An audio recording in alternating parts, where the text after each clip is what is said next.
C'est c'est de l'arnaque totale. Tous ces mecs sont entre limite véreux. Je n'ai aucun exemple de start-up française qui a réussi. Il faut que déjà tu sois sur un chemin de rentabilité où tu sais qu'effectivement, bon, on te demande 30% pour être break-even.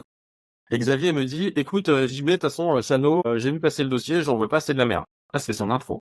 Bonjour à tous et à toutes et bienvenue dans le Code du Web. Aujourd'hui, nous avons l'honneur d'accueillir Jean-Baptiste Camp, président de VLC et fondateur de Playro. Si vous voulez savoir comment lancer un projet open source d'impact mondial, découvrir les coulisses de la reprise d'une entreprise en redressement ou encore apprendre comment redonner vie à la pratique aujourd'hui disparue de la démonstration dans les jeux vidéo, vous êtes au bon endroit. VLC, c'est connu de tous, mais ça représente quoi pour toi? C'est quoi VLC? C'est le projet de ta vie? C'est ce qui t'a donné le goût d'entreprendre? Si tu devais le qualifier à tes yeux, qu'est-ce que c'est? Bah, en fait, c'est important VLC pour moi parce que effectivement c'est une énorme partie de ma vie, mais c'est surtout pour moi un projet où j'ai été capable d'aider très jeune, hein, 23, 24 ans, à gérer un projet vite mondial et dans lequel je faisais ce que je voulais, quoi. C'est-à-dire que bah, je faisais le marketing que je voulais, je faisais le légal que je voulais, je prenais les directions ce que je voulais, et c'est quelque chose que je n'ai jamais revu nulle part ailleurs. Parce que bah, y a pas de département marketing, il y a pas de mec du produit, il y a pas une roadmap à 6 ans, etc. Et ça, c'est quelque chose que tu ne retrouves assez peu d'endroits. Et puis même, tu vois, moi j'ai fait une grande école, la plupart de mes camarades de promo, ils sont partis, ils ont été au potentiel, je sais pas quoi, dans Procter Gamble et un cabinet de conseil comme le BCG ou des choses comme ça. Et en fait, bah, ils ont commencé par 4 ans à faire des slides. Et voilà. Et puis, ben, donc moi, donner une ouverture en fait de, on appelle ça carrière, compétences, etc., qui est vraiment vraiment incroyable. Donc ça, c'est pour moi, c'est pour ça que c'est super intéressant, très important. Ce qu'il faut savoir, c'est que le projet VLC, en fait, il date bien avant mon application. C'est vrai que c'est moi qui suis connu, mais en fait, VLC, c'est un projet qui a commencé bien avant. Et pourquoi, comment t'expliques que justement ce soit toi qui sois connu et pourquoi c'est toi qui as pris les rênes de tout ça?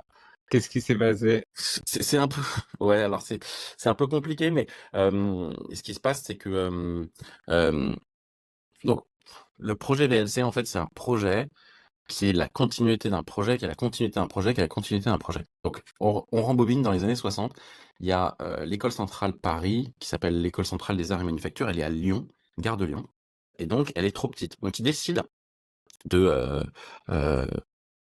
ouais, ils décident de, grosso modo, construire une nouvelle école. Et comme elle s'appelle centrale, et surtout comme ils n'ont pas beaucoup d'argent, parce que l'école centrale, elle dépend du ministère de l'Éducation nationale, ils décident de le déplacer à Clermont-Ferrand. Et donc là, les anciens élèves disent ah non non, ça nous va pas du tout Clermont-Ferrand, on va trouver un truc. Et donc ils achètent un lieu qui était au sud de Paris, près du parc de Sceaux, qui s'appelle à Châtenay-Malabry.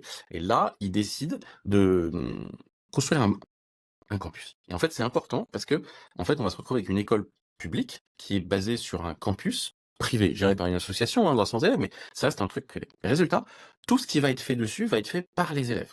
La télé, la radio, le bar, la cafette, les soirées, mais aussi la bibliothèque, etc. Donc c'est quelque chose d'assez bizarre.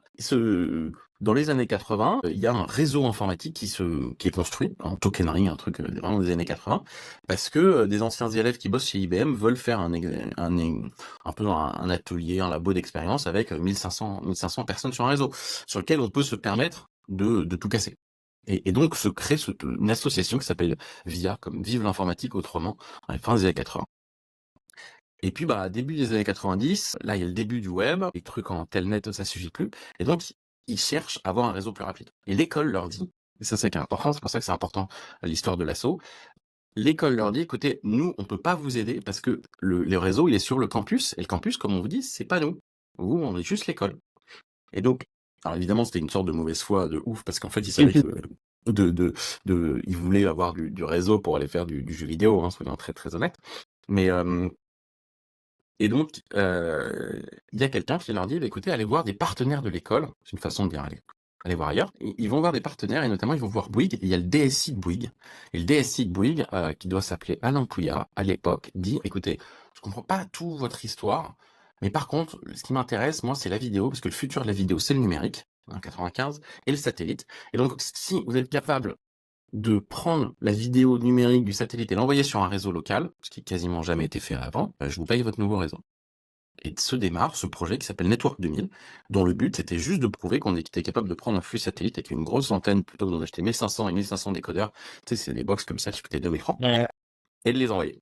Et donc se démarre ce projet. Le projet prend un an et demi à construire, financement, etc. Ils font une démo. Ça crache au bout de 50 secondes, c'est pas grave, ils font une démo de 45 secondes. Ils ont une énorme machine où il y a 64 mégaoctets de RAM. Alors, les machines à l'époque en ont plutôt 8, parce que le truc marche pas. Mais c'est pas grave, et le projet aurait pu s'arrêter là.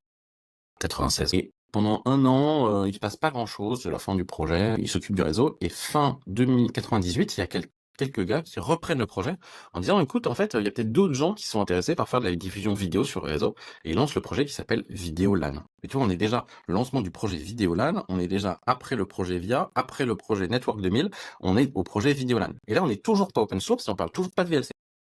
Donc ensuite, tu vois, et donc en fait, c'est une histoire comme ça. Donc Videolan se lance, c'est pas open source, ils mettent 2 ans à convaincre l'école de le rendre open source. En 2001, ça passe en open source le 1er février 2001, et il y a donc un client qui s'appelle Videolan Client, et un serveur qui s'appelle Videolan Server, mais il y a plein d'autres trucs. C'était important pour les élèves de le passer en open source et de pousser ça auprès de l'école. Parce que à l'époque, les mecs bons, c'est les mecs qui font de l'open source. 2000, 99, 2001, Ok, c'est les meilleurs développeurs, c'est les mecs qui bossent sur le kernel Linux, qui bossent sur Apache, etc. Enfin, c'est vraiment l'open source. Les vrais nerds, ils sont vraiment sur ça. Et puis surtout, ils se disent que bah, c'est cool comme projet. Et donc, un projet vidéo open source. Et donc voilà, et là en fait le projet explose un peu vers 2001, 2002, 2003, parce que justement c'est passé en open source et il y a pas mal de gens extérieurs qui arrivent et notamment qui le portent sous macOS et sous Windows, parce qu'à l'origine ça marchait pas, et puis d'autres qui rajoutent d'autres formats vidéo, plus que le DVD et le satellite, notamment ça met le DivX. Et voilà, et donc VLC commence à augmenter en popularité, et notamment parce que VLC arrive avec tous les codecs. Et donc j'avais rien à installer. Avant c'était un enfer, je suis pas capable de lire le codec. En fait, comme VLC à l'origine c'est un projet Linux, et sous Linux en fait tu prends le packager avec tout ton code, et ben là en fait il ramène le code. Et en fait cette partie-là, et le fait que c'est capable de lire des DVD gratuitement, parce que ça, ils avaient cassé la protection DVD, fait que le projet commence à décoller. Ok, donc là, voilà, moi j'arrive à l'école centrale de Paris en 2003. Donc tu vois, je suis D'accord, ouais, d'accord. Encore un bon dans le temps. Ouais. encore un bon. Et donc, moi, je vais faire notamment beaucoup de diffusion en réseau, et à partir de 2005, je vais commencer à coder sur le projet. Mais surtout, ce que je vais faire, c'est que moi, je pars aux US, et quand je reviens des États-Unis pour mon VIA à la fin de mes études, et puis il restait 2 ou 3 personnes, en fait, qui bossaient sur VLC, je décide de le sortir de l'école et de créer l'association Videolan. Et en fait, c'est parce que, effectivement, j'ai créé l'association Videolan, qui est une association Web 1901, en décembre 2008. Et puis comme c'est à l'époque, enfin tu vois, le projet a failli mourir en 2007, c'est pour ça que je fais tout ça et faire chercher des gens. En fait, c'est moi qui redonne la vie de la version d'après, quoi. C'est-à-dire, je sais pas, tu vois, t'as eu VIA, t'as eu le Project Network 2000, t'as eu le début de Videolan, t'as eu le passage en open source, et puis t'as le moment où le projet VLC en fait devient plus gros que Videolan. Et puis il y a cette partie où je crée l'association. Donc, en fait, c'est toujours. Pourquoi tu, C'est pour ça qu'il y a pas pourquoi tu vraiment. décides de le sauver, ce projet, de le Alors, faire continuer? Qu'est-ce qui alors, t'anime? non, parce que d'abord, d'abord c'est intéressant. Moi, j'ai toujours été un fan de films et de séries, et plutôt que d'aller faire un pricer pour un calculateur en quantitatif, ou un gestionnaire pour NJ de factures pour les grandes entreprises, tu vois, qui est quand même l'informatique, souvent c'est quand même des projets comme ça, quoi. Donc c'est intéressant, et puis surtout, Complètement. il y a plein de gens qui l'utilisent, t'as l'impression d'être utile. Voilà, vraiment, pour moi, il y a l'impression d'être utile. Et donc Ouais, voilà. tu Et vois, donc les c'est comme. gens autour de toi, en fait, utilisent VLC. C'est vrai que moi, je me rappelle, ça fait partie Alors à des l'époque, pas trop, premiers hein. logiciels que j'ai eu. 2003, 2004, quelques-uns, mais pas trop non plus quand même. Ok, d'accord. Mais tu sens Euh, quelque chose, quoi. Tu sens que derrière ça, il y ouais, a mais surtout, vraiment un intérêt, surtout, quelque chose à ouais, faire. exactement. Et puis surtout, il y a plein de choses, tu vois? Comme on est 3-4, j'administre les serveurs, je fais de l'administration des réseaux, je bosse sur la version Windows, je bosse sur la version Linux parce qu'il y a pas d'autre choix. Je lance, la première version Android. Je fais de fait tout le légal parce que c'est un relicensing du corps de VLC. Donc en fait, maintenant, je suis assez bon en IP, tu vois? Je m'occupe des trademarks, je m'occupe du site web, je redesign le site web. Et donc en fait, je fais ce que les gens, enfin, il y a pas grand monde à part des entrepreneurs et encore, même dans les entrepreneurs aujourd'hui, je connais, ce serait des entrepreneurs qui sont full bootstrap. Quand tu fais le cas classique d'entrepreneur, en tout cas aujourd'hui, celle que l'on connaît, tu lèves 1 million, 2 millions, et même là, en fait, tu ne vois pas tous les aspects. Et que là, moi, vraiment, j'ai eu la chance de voir tous les aspects d'un projet qui était... et là, le truc explose à partir de ce moment-là, c'est-à-dire qu'on passe de une base installée qu'on estime à peut-être 10 millions d'utilisateurs, quand je reprends un peu le projet, à vite... euh, ça, c'est peut-être en 2005, on est vite 50, 30, 50 millions en 2007, quoi, quand je commence En de fait deux à l'idée ans, le en projet. 2 ans, 40 millions d'utilisateurs. Ouais, mais c'est rien parce qu'en fait, euh, on passe le milliard de téléchargements en... Quand est-ce qu'on on passe le milliard de téléchargements? Ouais, je pense que c'est en 2009. Et aujourd'hui, la base installée, euh, la base installée, ce qu'on appelle du monthly active user, hein, tu l'appelles comme tu veux, mais c'est un peu ça. Ça doit être 500 millions à peu près. Ok, C'est un peu énorme. compliqué. Le nombre de personnes qui utilisent VLC, donc les actifs actifs dans l'estimation, c'est entre 400 et 600 millions. Des actifs tous les mois, c'est à peu près 150 à 200 millions. Je C'est que regarde ça, c'est le... impressionnant de ne pas savoir exactement combien tu as d'utilisateurs vu que c'est porté Non. par le fait que ce soit open source, qu'il n'y a pas de tracking, qu'il n'y a pas de cookies, qu'il n'y a pas de choses comme ça. Et c'est assez perturbant pour moi de se dire que on ne sait pas exactement ce qui se passe et ce que les gens font avec. Tu vois, c'est très dur, à mon avis, à faire. Non, pardon, je me suis trompé. Donc, c'est 100 millions en 2009 et de téléchargements et 1 milliard en Ok, 2012. Tu vois, donc ok. l'explosion, elle est là. Euh, J'ai vu elle est, 2012. elle est à 2000.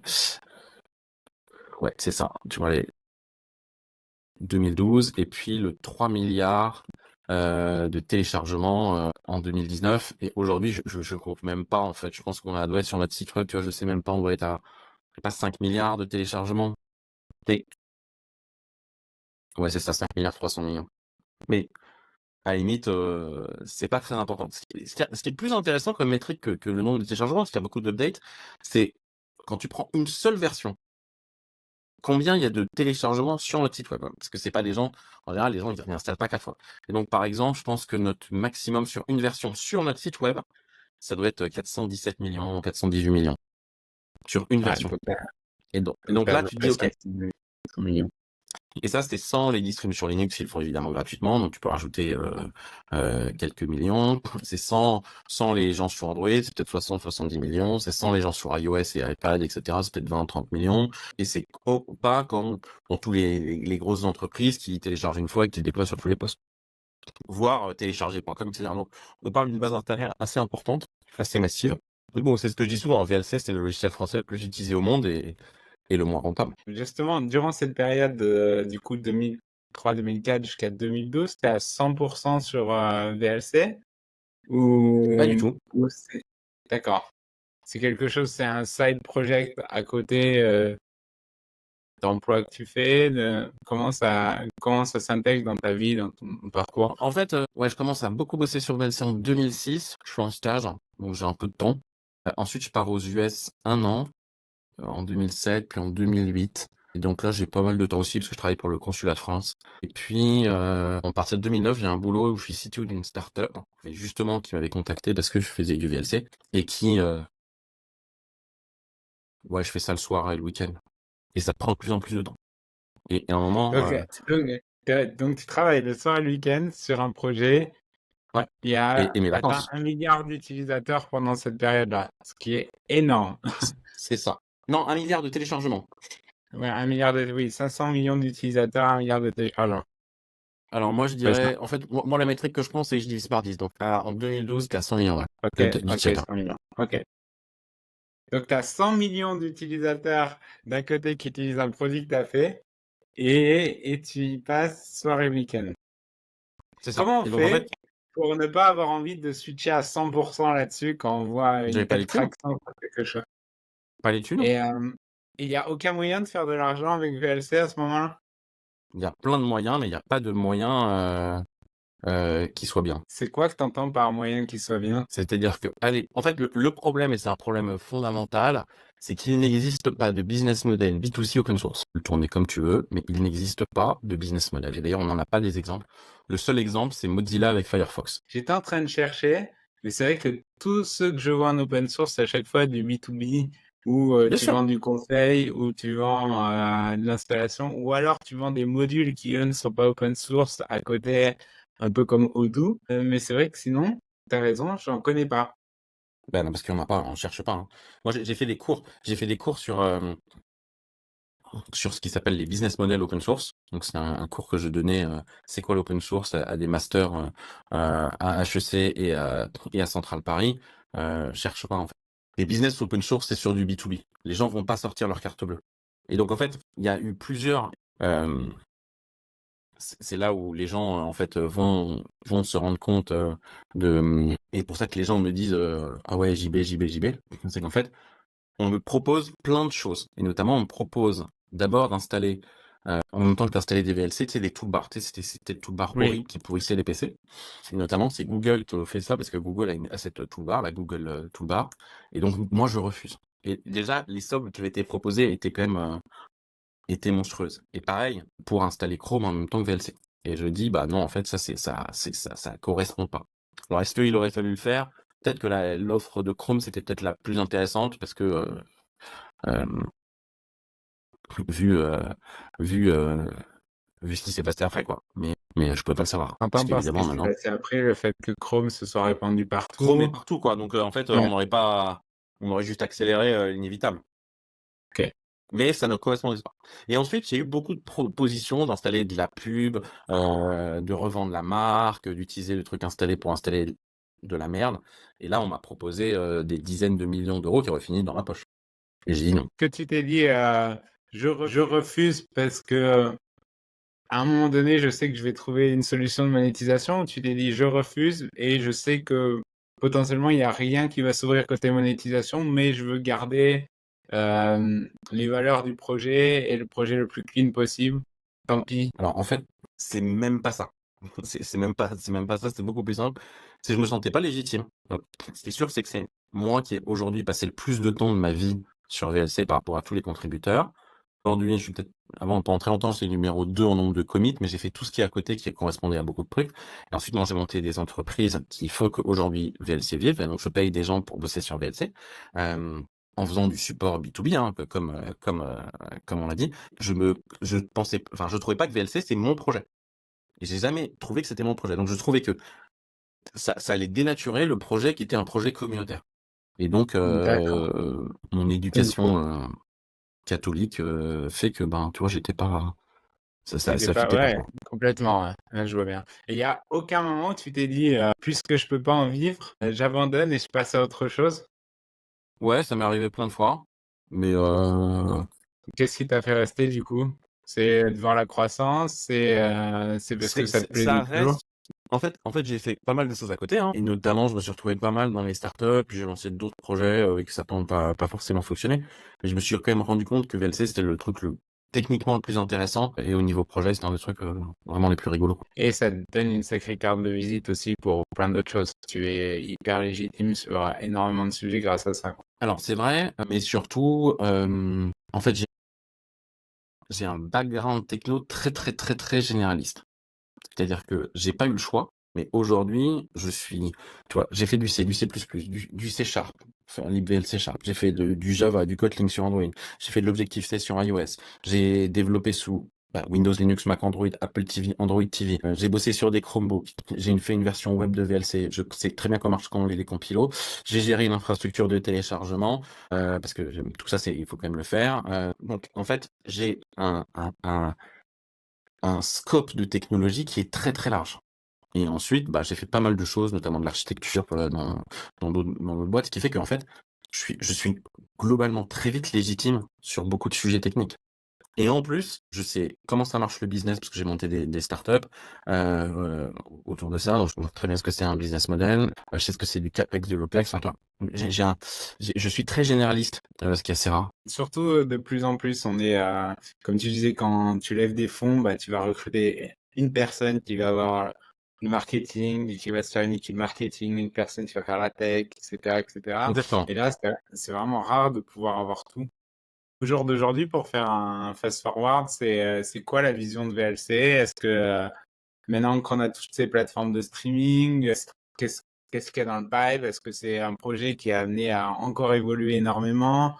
Ou alors on va rester plus sur ce qui est acquis? En fait, c'est assez compliqué comme question parce que euh, C'est je qui pense qu'il y a aujourd'hui qui décide ce qui, qu'est-ce qu'on ajoute dans VLC?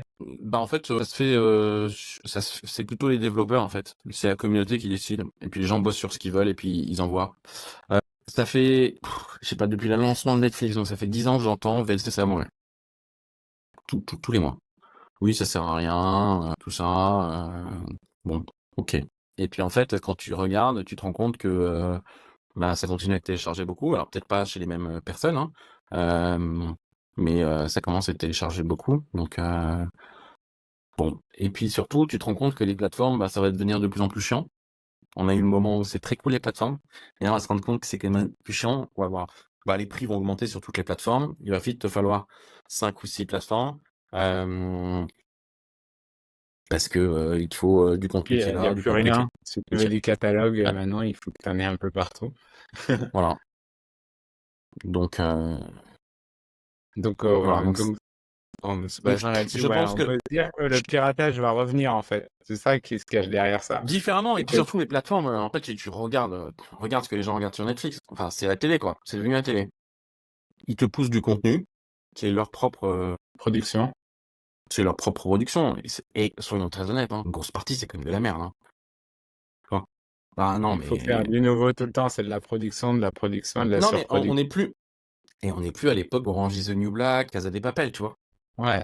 Pour en Tu parler en vois. Netflix, ouais, carrément. Et là aujourd'hui, t'arrives, ils ont une version qui est faite pour chacun des pays. En France, ils vont lancer Lupin, ils vont lancer machin.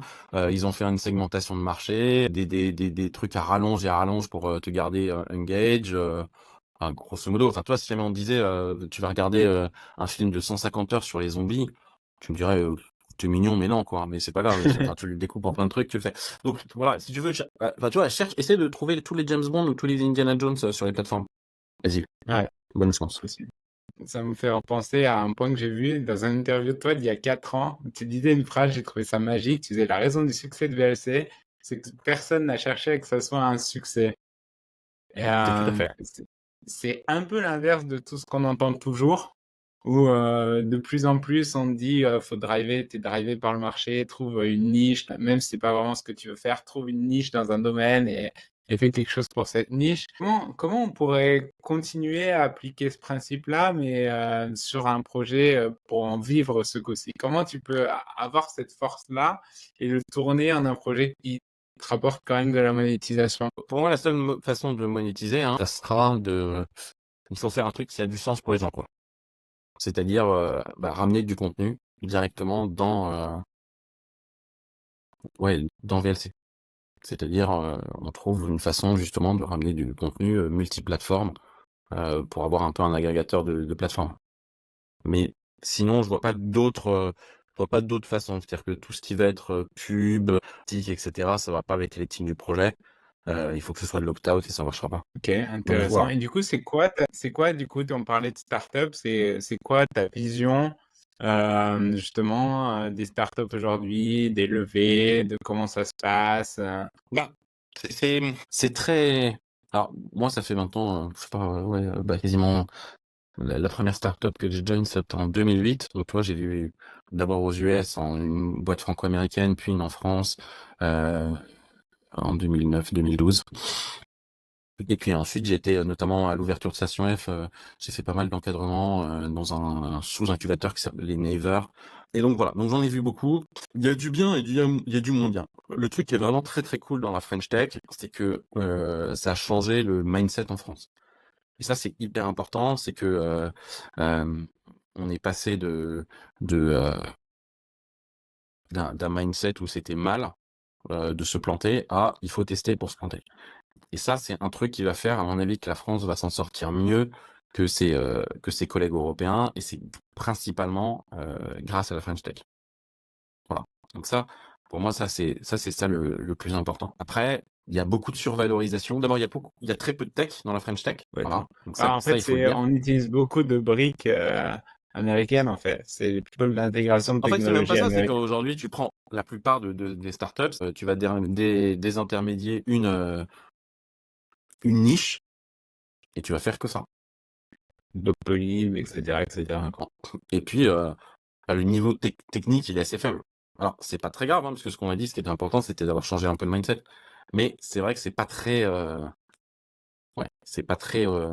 C'est pas de C'est pas très l'innovation à tech, long quoi. terme C'est ça. qui alimente tout un secteur, quoi.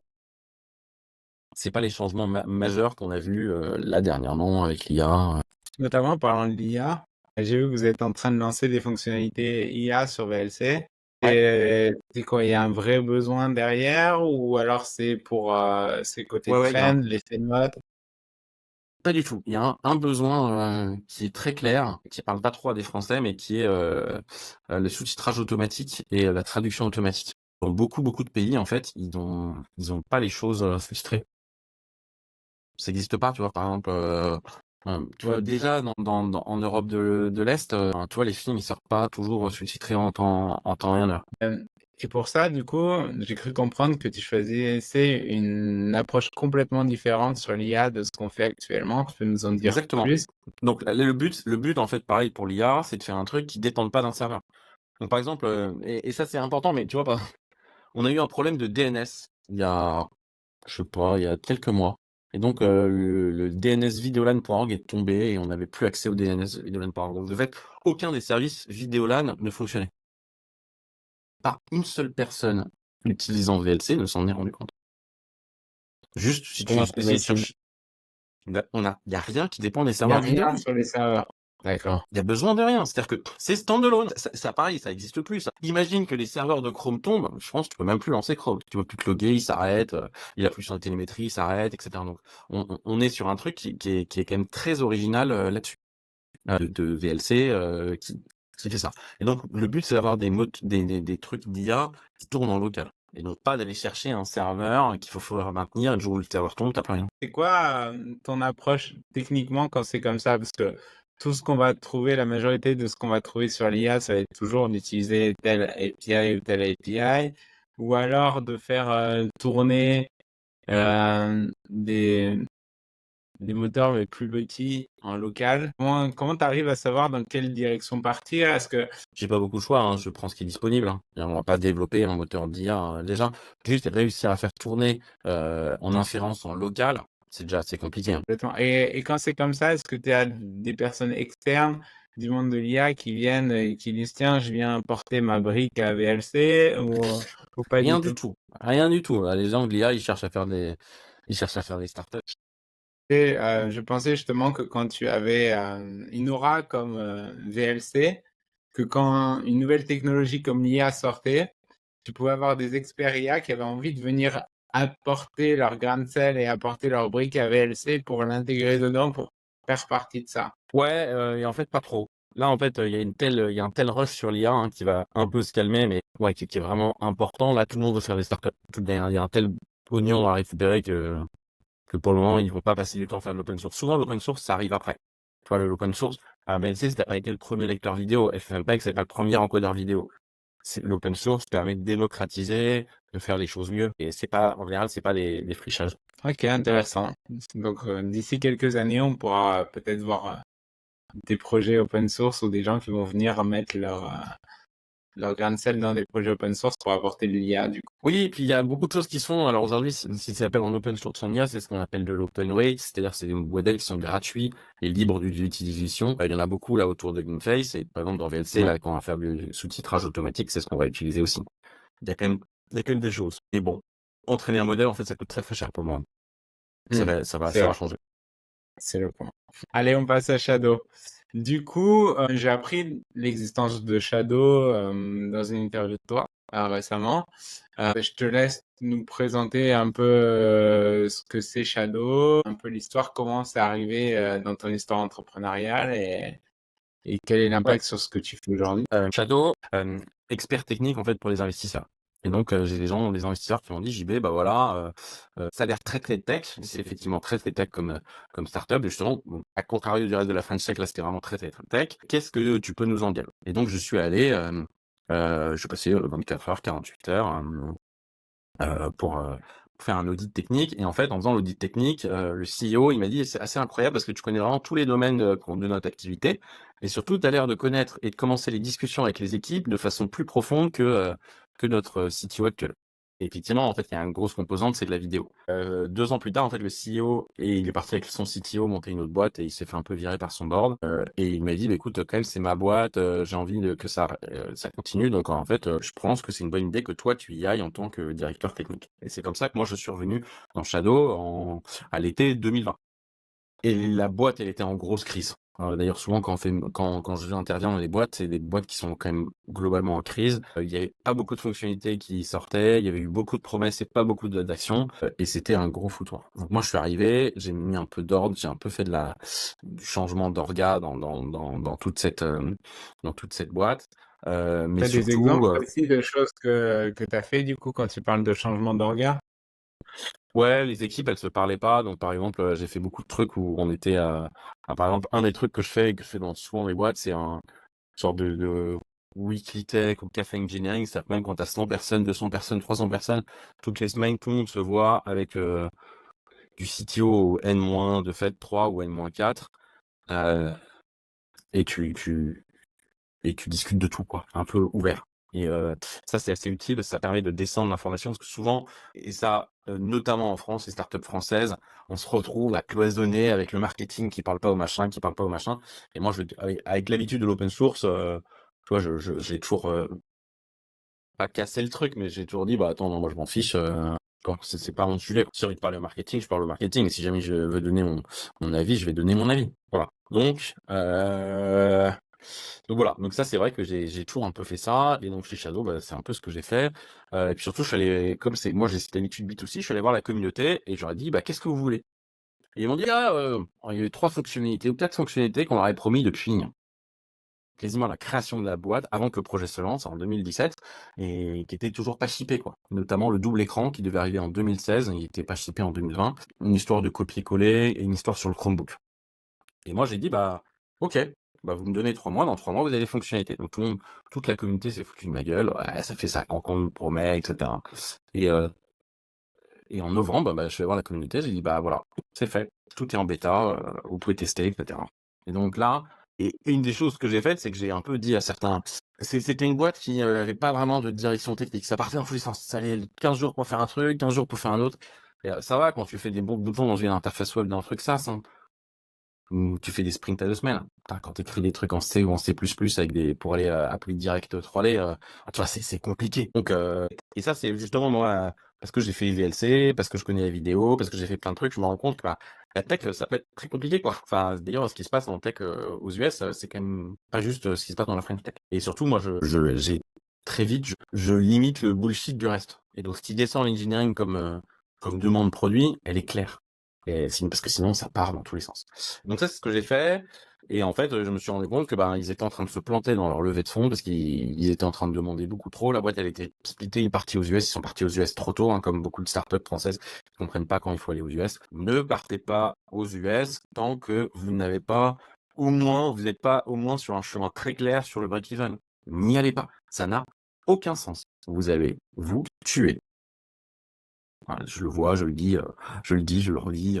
Non, non, mais je Donc, t'as commence à pas avoir notre action. tu peux pas imaginer que l'effet d'échelle des US va te faire le break-even. Intéressant. Je n'ai aucun exemple de start-up française qui a réussi.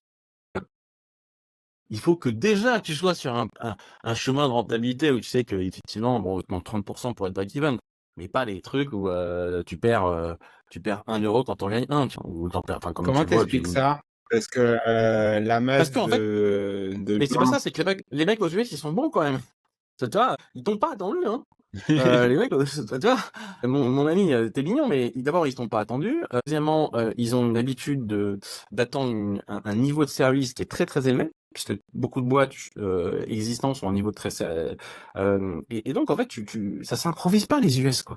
Donc si t'es au moment où t'es encore en train de chercher ton business model, et ce qui était le cas, ça coûtait à peu près 35 euros par mois et c'était vendu 15. Tu vois, arrête, tu vois, arrête.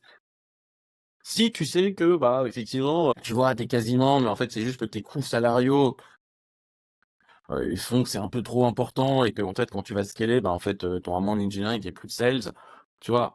Et que tu dis, bah, en fait, fin de l'année prochaine, en fait, effectivement, je suis break-even. Tu vois, donc ton delta, il est à 10, 15, 20%. Ok, vas-y. Mais avant, ça n'a aucun sens. Ouais, en plus, dans le cas de Shadow, j'imagine que le coût, en plus, est énormément serveur infrastructure. Donc, quand tu rajoutes Exactement. un Alors, utilisateur, il te coûte de l'argent. Là où bien tu as sûr. plein de Parce modèles, que ou quand tu rajoutes un utilisateur, ça te coûte pas t'as forcément d'argent en plus. un upfront de capex monstrueux. Donc, donc voilà. Donc, je me rends compte, et donc, la boîte va passer en redressement judiciaire, et la boîte, donc, va mourir et va passer en... Alors, bon, je pense, rétrospectivement que certaines personnes n'ont pas fait l'effort qu'il fallait pour sauver la boîte. Euh, et, euh, et voilà. Et moi, je décide... Donc, on me dit, ah ouais, en fait, il y a Octave Calabra qui est intéressé par OVH. Moi, je discute avec Octave. Il me convainc pas du tout. Et mon idée, c'est qu'il va tuer la boîte et il va tuer le projet. Donc, ça m'intéresse pas du tout. Euh, J'envoie le dossier à Iliad et Scaleway, Xavier Niel. Pareil, ils répondent pas trop. Donc, finalement, je décide de monter une offre tout seul. Et donc, je prends 4 ou 5 employés, puis on décide de lancer une boîte. Alors qu'on n'a aucune idée de comment ça marche. Et donc, bah, on va en 3 semaines monter un projet de rachat.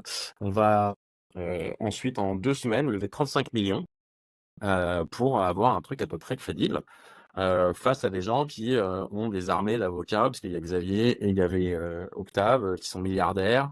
Et puis Octave, en fait, il était de fait déjà dans les murs depuis un bout de temps dans la boîte, quoi. Donc c'était complètement faussé. Mais bon, écoute, c'est pas grave. Et on y va et on monte ce projet. Et ça, c'était vraiment crevant mais génial. Comment on trouve déjà 35 millions quand on se présente et qu'on a des acteurs comme ça en face aussi gros? Comment on arrive à convaincre des fonds de mettre ça, ou des banques de mettre ça? Bah parce C'était qu'en quoi fait, les quand même, c'était un arguments business. derrière? Bah, en fait, c'était quand même un business qui faisait 15, qui faisait 20 millions de chiffre d'affaires. Certes, ça en perdait 15, mais si ça avait été bien fait, et justement, donc nous, on avait fait un business plan, et le business plan, on avait un trou à un moment, donc on changeait beaucoup de choses dans la boîte. Mais on simplifiait beaucoup, et on réduisait pas mal les dépenses, mais on se retrouvait à une dépense à un moment, on avait un trou de 8 à 10 millions. Donc voilà, donc on arrive, on présente ça, et là, en fait, arrive le deuxième tour, parce que c'est comme le poker, en fait, tu payes, c'est comme la big blind, tu payes pour rentrer dans le tour et ensuite pouvoir miser. Et donc là, on voit notamment avec des BA pendant la levée de fonds, et notamment Jacques-Antoine Grandjean de Vente Privée, et Jacques-Antoine Grandjean dit, ah ça j'aime bien, et donc il nous envoie son CTO, et le CTO vient, et puis dire, non, franchement, c'est vraiment cool et l'équipe est cool. C'est Julien Mangin. Finalement, Jack dit à Xavier, ah, quand même, va voir JB. Donc, je me retrouve, et je vois Xavier Ouais. Niel, qui me connaît, puisque Xavier, en fait, tous les ans, je lui envoie un mail depuis maintenant 2007, parce qu'il héberge des infrastructures, pas énormes, hein, mais gratuitement, les sites, les 3-4 machines qui font tourner toute l'infra Videolan. Donc, tous les ans, moi, je me prends de mon mail, religieusement, racontant à Xavier, je sais pas, 4 paragraphes de qu'est-ce qui se passe chez Videoman. Ce qui me semble, toi, un peu normal. Donc c'est ce qu'on fait. Et Xavier me dit, écoute, JB, de toute façon, Chano, j'ai vu passer le dossier, j'en veux pas, c'est de la merde. Ça, c'est son intro. Euh, Ça perd 6 millions d'euros par mois. Alors j'ai dit, bah non.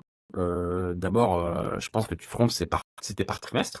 Et de fait, ça perd pas 6 millions par mois, ça en perd maintenant 1,5 million. Et là, avec ce qu'on a fait dernièrement, notamment réutiliser la puissance, donc soit pour faire des cryptos, soit pour faire des entraînements la nuit, on descend plutôt à 800 000 de pertes par mois.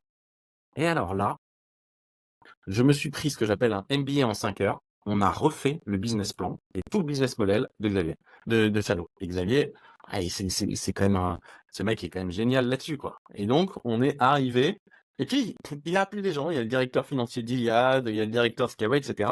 Et donc, à la fin, on avait un plan, et il m'a dit, maintenant, c'est ton projet, c'est-à-dire ton idée, mais c'est mes thunes, c'est une filiale d'Iliad avec Scaleway, et c'est parti. Et donc ensuite, j'ai passé 3 semaines à finir les business plans. Alors lui, il nous a dit toutes les hypothèses optimistes, il les a barrées. Donc en fait, on arrivait à un trou à 30 millions. Et il dit OK, voilà, bon, on va se mettre 30 millions. Mais évidemment, on fermait les US, hein, on faisait plein de trucs assez cool. Et donc voilà, et donc on allait ensuite pitcher ça avec Xavier au tribunal de commerce. Et puis on a perdu. Officiellement pour une question de prix, parce que évidemment on était 4 millions sur la table et Xavier et Octave en était 5. En vrai, le tribunal de commerce, il faut le savoir, hein, c'est l'endroit le plus corrompu en France, hein, donc tous C'est ces, ce ces, que ces j'allais trucs-là. dire. À chaque fois que C'est je hyper- vois des reprises d'entreprises comme ça, je ne comprends pas. Je comprends pas la sélection des projets qui sont faits. c'est c'est de l'arnaque totale. Tous ces mecs sont entre limite véreux, voire des escrocs total. Les présidents de tribunaux, de commerce qui font ça gratuitement, bien sûr. L'administrateur judiciaire, lui, c'était quand même un mec absolument génial. Donc il arrive et il me dit, on lui dit, attendez, là, votre timeline, on a 3 semaines, on a 6 semaines, le dossier il fait des centaines de pages, c'est pas possible. Et là, il nous répond, oui, mais tu comprends, il n'y a plus de place dans le mec. Eh ben, écoutez, non, en fait, on perd 1,5 million par mois, c'est vrai. Il reste 3 millions sur les comptes, donc ça fait 2 mois. Ouais, mais sauf qu'en fait, il y a 2,5 millions en crypto dans le compte là. Ah bon? Et puis, en fait, comme on fait du chiffre, enfin, comme on fait des cryptos en ce moment, en fait, on rapporte 800 000 par mois. Donc, en fait, c'est pas comme vous le dites, au mi-avril qu'on a plus d'argent, c'est fin septembre. Oui, mais je suis pas au courant de ces trucs de crypto. Mais attends, c'est ton boulot de le faire. Donc déjà, et le deuxième remarque, et la deuxième remarque assez étonnante, c'est que on dit, bah maintenant que tu as eu des offres, bah laisse-nous plus de temps pour faire les offres. Et là, il dit, ah bah non, comme j'ai eu 4 ans, c'est que tout allait bien finalement, le temps était suffisant, quoi. Et évidemment, en Voilà. fait, il y avait que Octave.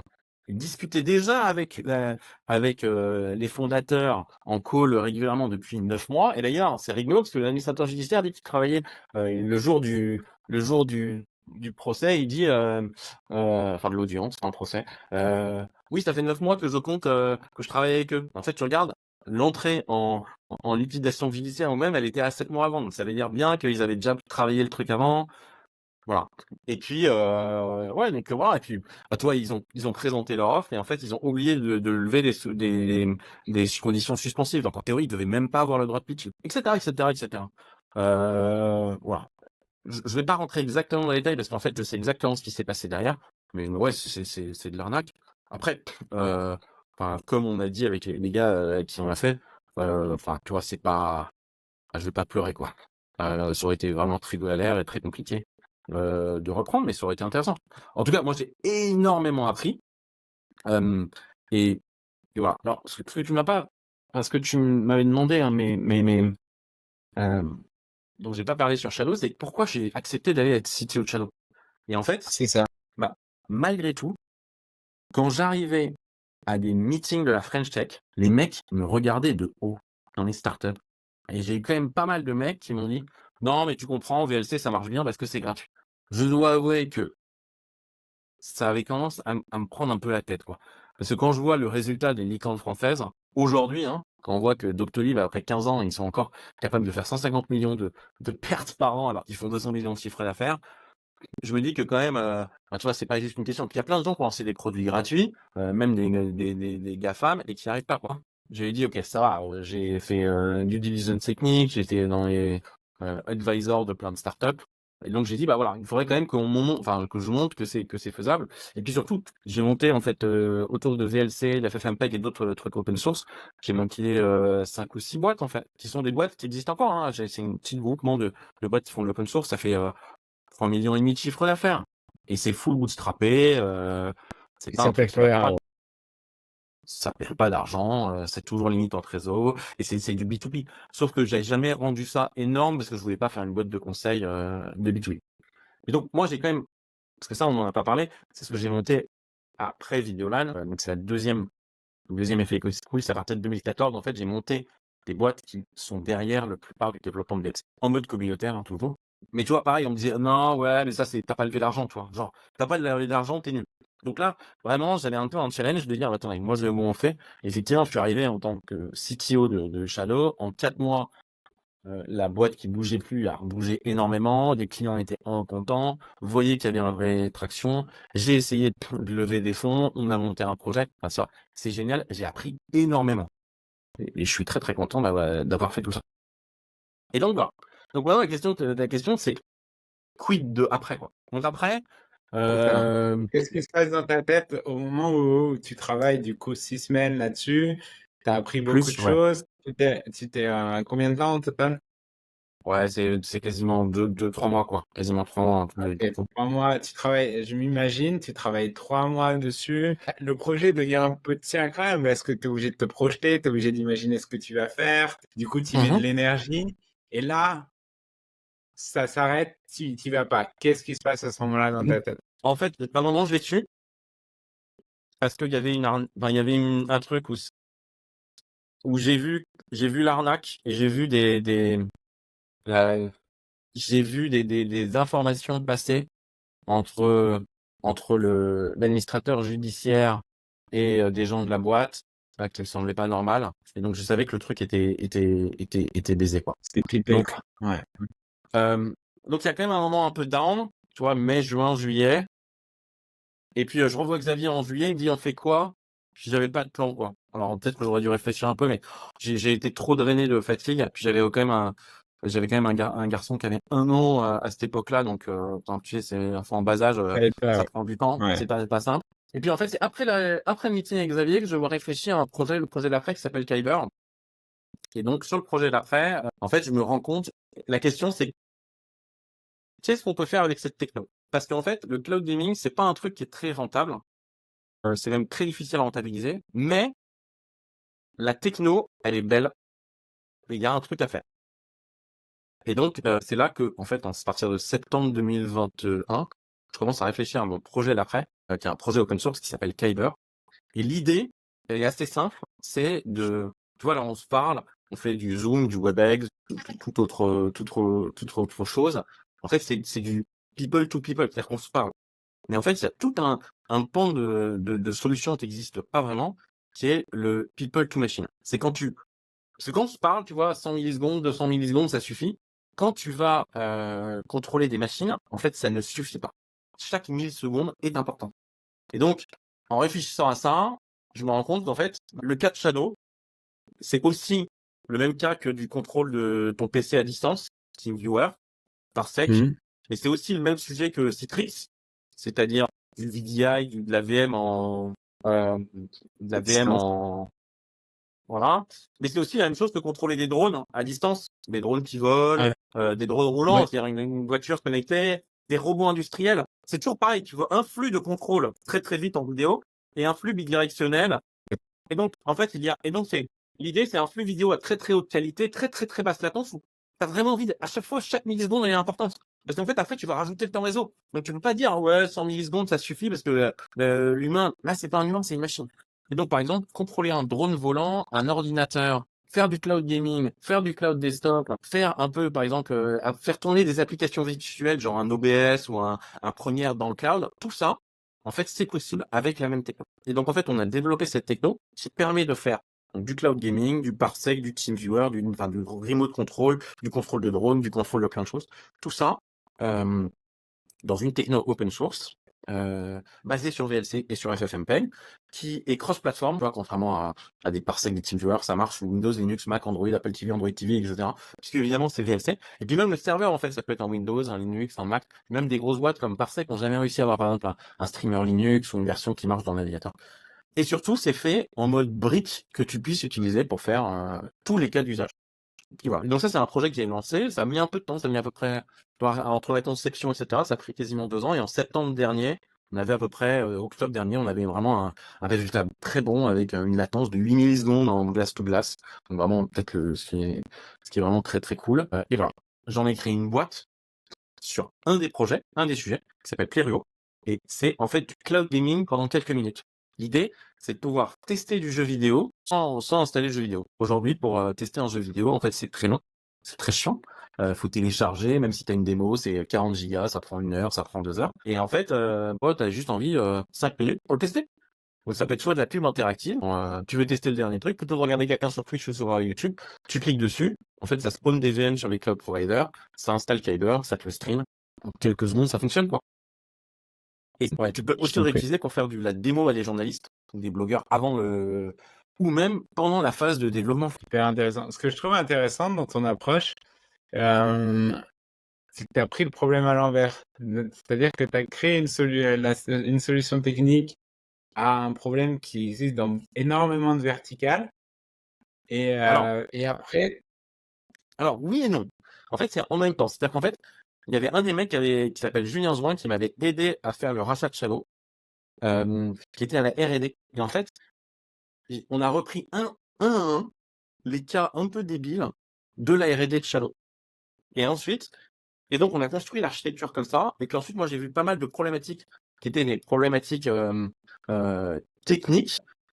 Par exemple, le cycle de développement de Shadow était très très lent. Et en fait, j'ai pris un peu toutes les connaissances, toute ma vision et tous les trucs R&D, on a construit une architecture. Et c'est là où on est arrivé à cette architecture très modulaire, très adaptable, que j'ai déjà fait dans VLC et dans d'autres projets, et que je sais, et cette approche modulaire, lorsqu'elle est bien faite, elle est très utile. C'était en même temps, on réfléchissait aux usages et on développait l'archi et le POC.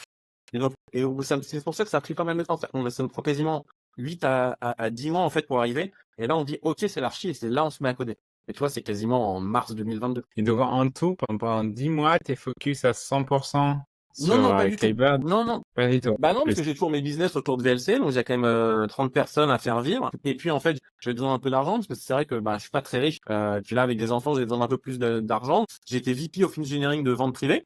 Donc, j'ai bossé pour vente privée, Ok, grâce au d'accord. CTO que j'avais rencontré dans l'histoire de Shadow. Et puis, j'ai continué à faire un peu des missions de consulting, notamment pour des investisseurs. Donc, c'est ce que j'ai fait, ce que je continue à faire. Et c'est vrai en 2021, enfin ouais, en 2021, 2022, j'en ai fait beaucoup. J'ai essayé de lancer un Wow. projet autour de la vidéo et du métaverse. Le projet fonctionnait bien, mais il n'y avait pas de besoin, donc j'ai abandonné. Mais donc non, Kyber, c'est tu vois, c'est un truc qui sous-tend le développement. Mais c'est vrai que c'est un SDK, donc tu as plein de cas d'usage. Moi, j'ai 30 idées de startup sur Kyber. Parce que j'ai réfléchi au sujet. Et comment tu fais? Est-ce que tu as des idées justement pour faire rentrer des gens dans cette aventure sur des idées de start-up, un peu comme un incubateur ou J'ai de plein start-up d'idées qui et moi, viendraient se plugger et où toi, tu serais là au centre, tu aurais des parts un peu dans tout ce qui se crée autour et tu aurais un en fait, écosystème là-dessus. c'est ce que j'aimerais bien faire. Le problème, c'est qu'en fait, il faut penser à un startup studio. En fait, tu as besoin de beaucoup de cash pour démarrer les projets. Tu fais une sorte de joint venture, etc. Mais tu as besoin de beaucoup de cash pour démarrer les projets. Le problème, c'est que j'ai pas le cash. Mais en vrai, oui, autour de Kyber, c'est ce qu'il Tu faudrait penses? faire, mais il faut... Parce que des fois, soit tu as besoin du cash pour du marketing, soit tu as besoin du cash pour développer une brique technique. Mais là, sachant que tu En fait, t'amènes à un oui, SDK oui, qui est une énorme brique technique sur la difficulté, ça pourrait ouais, compenser ça.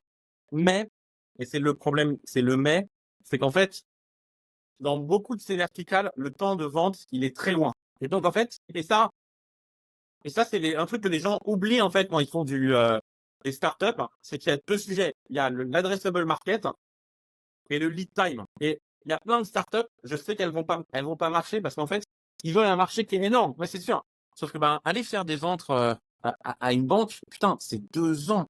2 ans pour faire une vente. Et en 2 ans, tu te fatigues. Donc ça, c'est un peu le problème. C'est quoi aujourd'hui, Playroll, le modèle, le business plan de ça? Là, en fait, sur Plarium, tu vois, donc c'est une application de Kyber, et donc là, en fait, tu fais du,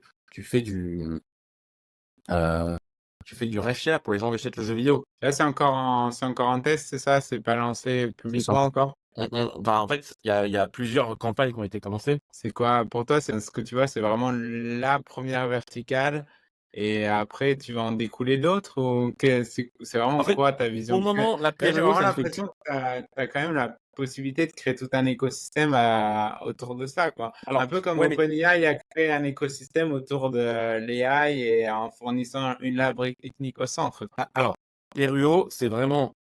En fait, c'est vraiment une question de marché, c'est-à-dire que ça va parler, c'est Kyber pour les éditeurs de jeux. Donc, on va faire du playtest, des campagnes de test du truc final, de la QA et de la pub interactive pendant toute la création du jeu. Et donc, tu discutes avec une seule personne.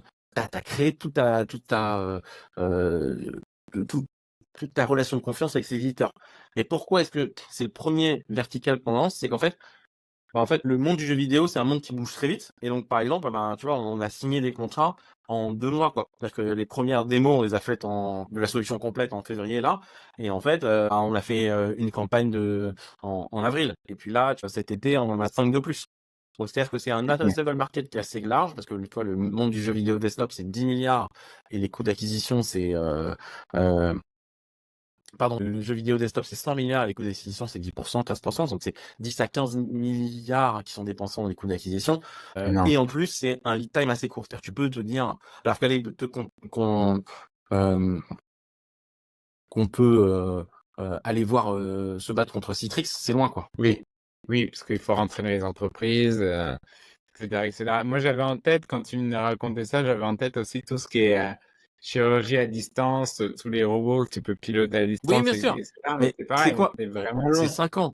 C'est 5 ans. Ouais, C'est-à-dire qu'en voilà, fait, et donc voilà, c'est super long. le problème, c'est que c'est assez cash intensive. Ce qui est important, c'est qu'en fait, on est en train de développer l'époque, mais sur tous ces sujets-là, mais enfin, c'est très long. Aujourd'hui, c'est quoi la suite pour toi, du coup? Ouais, j'ai plein de trucs, enfin, tu vois, j'ai encore plein de projets en parallèle. Je suis actif quand même pas mal de boîtes. Je sais pas, mais c'est vrai que la partie Kyber et Plériot, c'est les plus excitantes techniquement aujourd'hui. Ouais, il y a une vraie logique dans ton parcours par rapport à tout ça. C'est assez intéressant de voir que, à l'origine, le fait que des étudiants avaient envie de jouer à des jeux vidéo sur un réseau t'amène aujourd'hui là où tu en es. Ouais, Des fois, la vie, et elle ça, est par quand exemple, même, c'est et ça, c'est ce que intéressant. j'ai appris et que les gens ne comprennent pas ou se vexent un petit peu, mais c'est que, ils me disent, mais non, mais pourquoi tu fais ça? Ça sert à rien.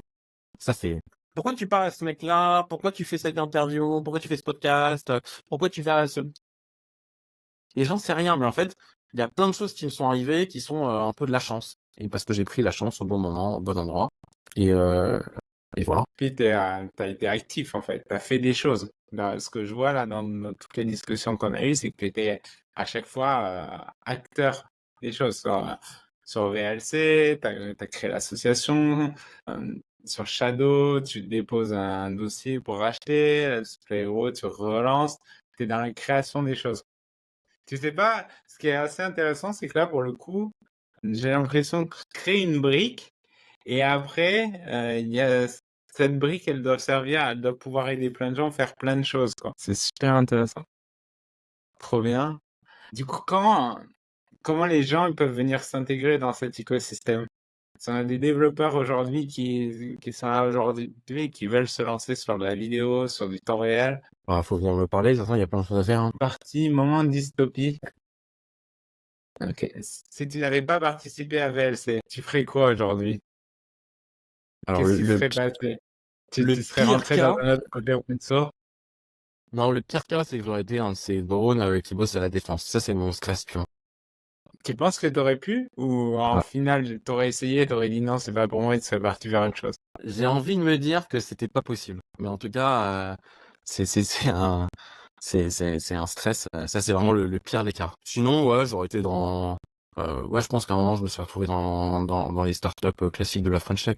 Mais toujours partie technique. T'avais pas ce truc à 14, 15, 16 ans de te dire, je veux être entrepreneur, je veux créer quelque chose. T'es pas dans ce mood-là, Non, j'étais à plus l'origine. j'ai envie de faire euh, de créer des projets. Et je dessinais des voitures, des... Tu vois. C'est le fait de faire quelque chose, de fabriquer des choses, de Ouais, créer exactement. qui Ouais. c'est assez similaire pour moi, que ce soit, par exemple, moi j'ai rénové des maisons, bah, c'était pareil, c'était créer quelque chose. Tout ce que je fais, ça peut s'appliquer dans plusieurs domaines, mais ça, à chaque fois, un peu comme des Lego, tu vas venir créer quelque chose qui n'existait pas avant. Ça, je trouve ça super intéressant. Imagine là, tu peux collaborer avec n'importe quelle personnalité, morte, historique, sur un projet. Tu choisirais qui et pourquoi? Je pense que je bosserais bien vraiment dans le début des années, juste avant la bulle Internet, avec des mecs comme les gens de la mafia PayPal. D'accord. Et pourquoi du coup? Parce que c'est là où, enfin, vraiment les mecs, ça en fait vraiment beaucoup. Ouais, Ah, on en et fait en plein de startups. intéressant pour être dans cette émulsion. C'est vrai qu'avant l'explosion de cette bulle, Attends, on a l'impression qu'il y avait vraiment une émulsion raconte 50. du tout est possible. Ouais, exactement. C'est vraiment ce moment où, en fait, moi, j'étais trop jeune, mais c'est vraiment la première bulle Internet où il y a vraiment beaucoup de choses à faire. Et que, bah, moi, je l'ai pas vu. Là, j'ai une question, mais du coup, celle-là, je pense qu'elle n'est pas pertinente par rapport à ce qu'on a dit, mais si tu pouvais instantanément acquérir une nouvelle compétence ou connaissance, ça serait laquelle? J'ai l'impression que de toute façon, tu les acquéris quand on a besoin. Mais s'il y en avait une qui te manque là et que tu pourrais claquer des doigts et obtenir, Parler plus de langues. et malgré le fait que l'IA permet de traduire, Ouais, etc. ouais. Tu sais que là, ChatGPT a changé mon voyage au Japon par rapport à la dernière fois. Je me suis vraiment rendu compte que maintenant, je peux vraiment, par exemple, j'arrive Parler quelque avec les part, gens, je ouais. prends en photo, je lui envoie et il m'analyse tout le truc, quoi. Ouais. Euh, Par rapport à ça, c'est impressionnant. Très bien. Ok, si tu pouvais résoudre un problème global avec une technologie, quel serait ce problème et quelle serait la technologie? Un truc de stockage carbone. D'accord. Quelque chose qui est capable de capter en masse du carbone et d'en faire Ouais. quelque chose, d'en fabriquer quelque chose.